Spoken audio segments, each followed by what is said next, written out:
Kevin Foe was a thorn in their life for months, but had no idea what he was capable of. We need to know what's going on behind closed doors with our kids. If we only knew what was going on, we would not be standing here talking to you. I'm mad. That's my sister. That's my only sister. He took my sister from me.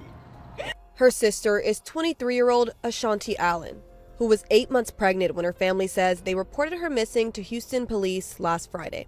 Unfortunately, my daughter did not let me know what she was going through.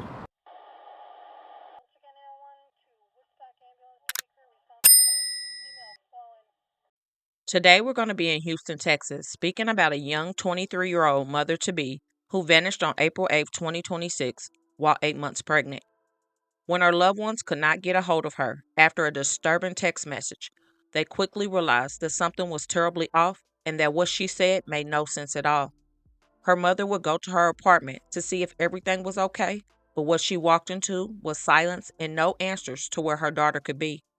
The disturbing text message that said, "I'm leaving and I'm not coming back," became even more suspicious because all of the baby's things and the hospital bag were still there.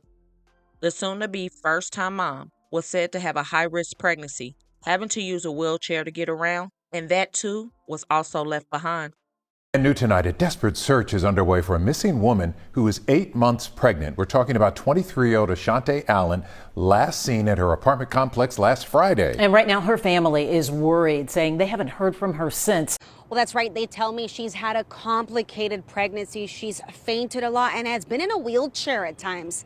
And now they just want her home safely. Tonight, a desperate search is underway for 23-year-old Ashanti Allen. Her mom says she saw her daughter last week, but an odd text message left them terrified. On April the 10th, around 3:50 that morning, a text was sent to me saying I'm leaving and not coming back. Trissa Gaines, Ashanti's mother, knew something was wrong. I didn't believe that she actually sent it. We was just inquiring about a 2-bedroom so the baby can have his own room. As you can see, the family knew that something was definitely wrong at this point, and loved ones knew the urgency to get information to the public to help find 23-year-old Ashanti Allen. As loved ones searched, Ashanti's mother was able to track down her vehicle that her daughter was using, but the person behind the wheel was not Ashanti. The person that was said to be driving the SUV was Ashanti's boyfriend and unborn son's father, 24-year-old Kevin Foe Jr. When she questioned Kevin about her daughter's whereabouts, he appeared to tell one lie after the next. So I went down to the apartment manager and asked him to give me a key so I can go inside and look around. All her stuff was there. All the baby clothes was there. Nothing was taken. So that was weird. Even the bag that she packed for her hospital was still sitting there. And police say Ashanti was last seen in a white Lincoln SUV, her mother's vehicle. Trisha tells me she tracked down her car, but her daughter was not with the person driving it. Where's my daughter and how did you get my vehicle? We actually feel like she's in danger at this moment, like she's not safe. Mom says she got no straight answers and contacted police. She now has the vehicle back in her possession. By this point, it was all hands on deck to locate and bring Ashanti and her baby boy Jackson home. Strangely enough, the man who was supposed to care for her was said to not help search and was going on about his everyday life as if his girlfriend and son were not missing. The day that the mother located her SUV while Kevin was driving it was on April 10th. Ashanti's mother did call the police on Kevin, but he took off before they could arrive, making it even more obvious that he probably was involved in her disappearance. According to loved ones, they learned that Kevin had gone and got food stamps that day and went to other places before the vehicle was taken from him. He was said to be moving around without a care in the world, making it more clear that Ashanti was most likely in danger. All of the signs were pointing in a scary direction that something seriously had happened, and Ashanti was too responsible of a person to just up and leave. On April the 11th, Ashanti's sister took to social media and wrote, "My sister was last seen with Kevin Foe. He told us he hadn't seen her in a week, but video surveillance shows him arriving to her home just before she went missing. My sister's phone is pinging at his mother's home. We had officers do a welfare check, and my sister isn't there. We still have not heard from my sister. Kevin was found yesterday driving my mother's car that was reported stolen. He is currently on the run, and we still don't know where my sister is. By this point, there were many loved ones speaking out on social media and also spreading the word about Kevin's possible involvement. See, later on, we will speak about Kevin in more depth and his disturbing history. As for Ashanti, she was a bright light and said to be full of joy and recently graduated from the College of Healthcare Professions. She was excited about becoming a mother, so every day that passed was another day of pain of the unknown for her loved ones. Ashanti's next doctor's appointment for her baby was on April 14th, and when she was a no-show, according to her mother, she knew that her daughter was no longer alive. However, the family was still holding on to hope and searching day in and day out, as well as Texas EquiSearch, the popular non-for-profit organization that provides search and recovery services to families of missing persons and law enforcement.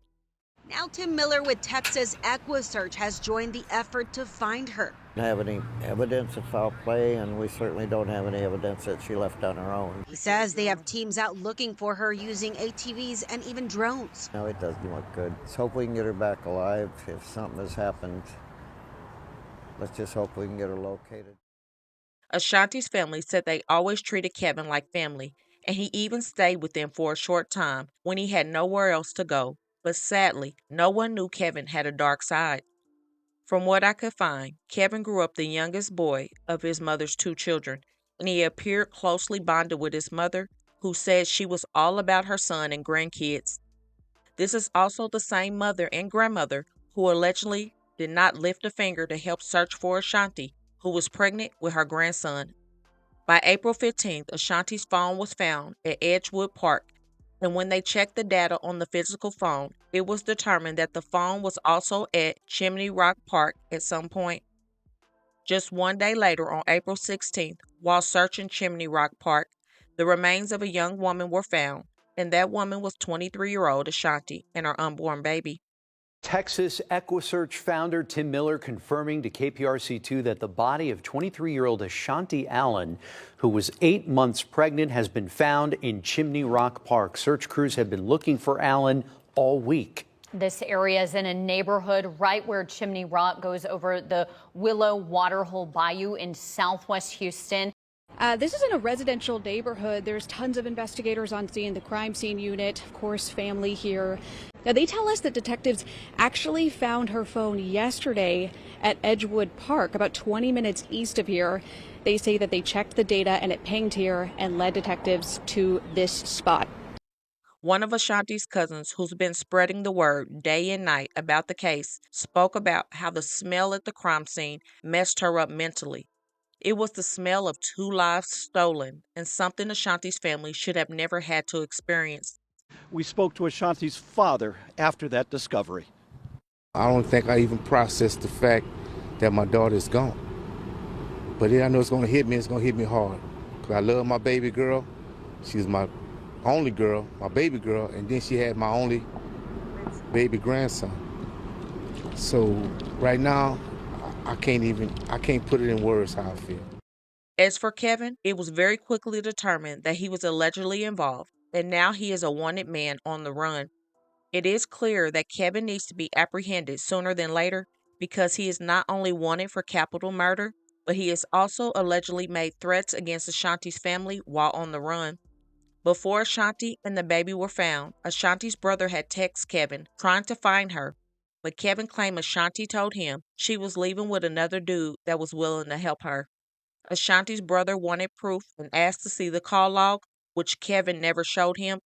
Then as word got around that people were going to go to Kevin's mother's house, that's when he allegedly said, and I paraphrase, "Say fam, if something happens to my mom with your little homies or whatever, I promise I'm going to unalive your mom," speaking about Ashanti's mom, "in return, and that's not a threat, it's a promise. Let me find out something happened, my boy. I got more info on you than you think. Spreading my name out, but people will still slide with me, meaning commit a crime with him regardless. Play your cards right, my boy. Touch her, and you're going to have 2 people who are going to be missing." So if this is allegedly true, Kevin is basically saying, I took your sister's life and I will take your mom's next. But in reality, it is already two people because he took the life of his son, who was basically a full-term baby. Again, these messages were before her body was found, and the family will learn of even more disturbing information about Kevin's past. See, according to law officials, Kevin had got a sweetheart deal through the court system on multiple occasions. In 2019, he was charged with aggravated harm with a deadly weapon, entering a guilty plea, and was sentenced to 2 years in prison. His criminal record further shows a pattern of harm against women over and over, but never no real consequences. In 2021, he got 4 years of deferred adjudication, which is just a fancy word for probation, for beating up his then girlfriend at that time. He didn't abide by any of his conditions, and the court actually revoked his probation and sentenced him up to 2 years in prison. However, he could have been sentenced up to 20 years for that crime, but he got the very low end in that case because 2 years was the bare minimum. He then gets out of jail and starts dating Ashanti and is said to have repeatedly put his hands on her, but at the time, her loved ones had no idea.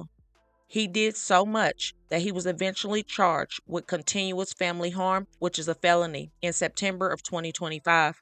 After he was arrested in September, he stayed in jail up until February 19, 2026, when the charges changed. For whatever reason, his felony was reduced to a Class A misdemeanor, and he was officially sentenced to 280 days in jail that would have kept him behind bars until July 2026. However, the problem was he had already served 143 days, and by law and by policy, the day he pled guilty on February 19, 2026, he walked out of the court a free man. Well, first and foremost, it has been a devastating case for the family. So Ashanti Allen's body was found Thursday morning near Chimney Rock Park in southwest Houston. Her cause of death is still unknown, but HPD is now looking for 24-year-old Kevin Foe. He's right there on your screen, now charged with capital murder. There's been several disputes that I was not aware of because she didn't tell us. Her mom didn't know. But now we got to this point, a lot of things is coming out about the past and about the domestic problems that are going on, because she had her own place, her own apartment, and he would come in there, you know, behind closed doors. You never know if nobody don't tell you. So we didn't know, but now we know, but it's here we are. He got a sweetheart deal on the first one that he beat up his old girlfriend on that one. It only got 2 years, could have been up to 20 years. So he already got a deal. So that's what makes it even more disturbing, was the fact this was your second go around, same type of offense, beating up your girlfriends, and this time you don't go to prison. It's hard to fathom the logic behind that. Why do we keep letting these people get out and walk around the streets? As of right now, there's a $5,000 reward. And if anyone has any information or has seen this young man, please make sure to call law officials. Since he's facing capital murder, he will only have the chance of life in jail or the death penalty, so once he is caught, he will not see the light of day again in the outside world. Please help this family and share, because Kevin needs to be found and brought to justice. What he is accused of doing is beyond disturbing and very heartbreaking. Ashanti and Jackson deserve justice, and both of their lives mattered tremendously. Or if you see him, please report it to your local authorities. My thoughts and prayers go out to everyone involved, and I pray that the family gets the justice they deserve. Don't forget to let me know your thoughts. Also, don't forget to comment your prayers as well for this family, and that the suspect be found sooner than later. Please hit that like button and share, and make your people aware. And as always, remember to stay woke. Things change quickly.